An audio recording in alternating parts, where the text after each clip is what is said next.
Aujourd'hui, nous allons voir la leçon numéro 35, la garde à vue. Alors, la garde à vue est une mesure privative de liberté prise lors d'une enquête judiciaire à l'encontre d'une personne suspectée d'avoir commis une infraction. Nous vous présentons les informations à connaître sur la garde à vue. Quelles conditions une garde à vue peut-elle avoir lieu? Une personne mise en garde à vue s'il existe des raisons valables de penser qu'elle a commis ou tenté de commettre une infraction.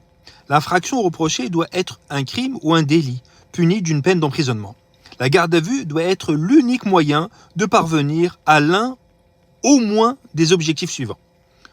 Continuer une enquête en s'assurant de la présence de la personne suspectée, garantir la présentation de la personne devant un magistrat, empêcher la destruction d'indices, empêcher une concertation, c'est-à-dire ne pas permettre à la personne gardée à vue de se mettre d'accord avec ses complices, empêcher toute pression sur les témoins ou les victimes et garantir l'arrêt de l'infraction en cours. Si toutes les conditions sont remplies, un officier de police judiciaire, ce qu'on appelle l'OPJ, de sa propre initiative, sur instruction du procureur de la République, peut placer le suspect en garde à vue. L'OPJ doit informer le procureur de la République du placement en garde à vue dès le départ de la mesure. Il faut savoir qu'une personne suspectée d'une infraction peut aussi être entendue en audition libre. Quelle est la durée de la garde à vue? La durée de la garde à vue est de 24 heures, mais cette durée peut être abrégée ou prolongée. Le décompte des 24 heures commence au moment même où le suspect est retenu, parfois par la force, par exemple à partir du moment où le suspect est interpellé par la police.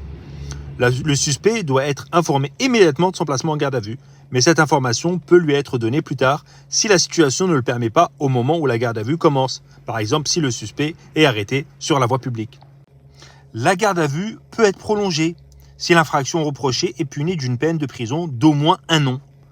La prolongation doit être l'unique moyen d'atteindre un objectif qui a permis la garde à vue initiale. Le gardé à vue a des droits à l'assistance d'un avocat, de son choix ou commis d'office, le droit à un contact avec un proche et un employeur, le droit à un examen par un médecin, le droit d'être assisté par un interprète, le droit de garder le silence, le droit de faire des observations en cas de prolongation de sa garde à vue et le droit de consulter certains procès-verbaux. Que se passe-t-il pendant la garde à vue? Il y a une enquête qui se fait par la police. Et à la fin de la garde à vue, le procureur de la République ou le juge d'instruction décide si le gardé à vue doit être remis en liberté ou présenté à un tribunal.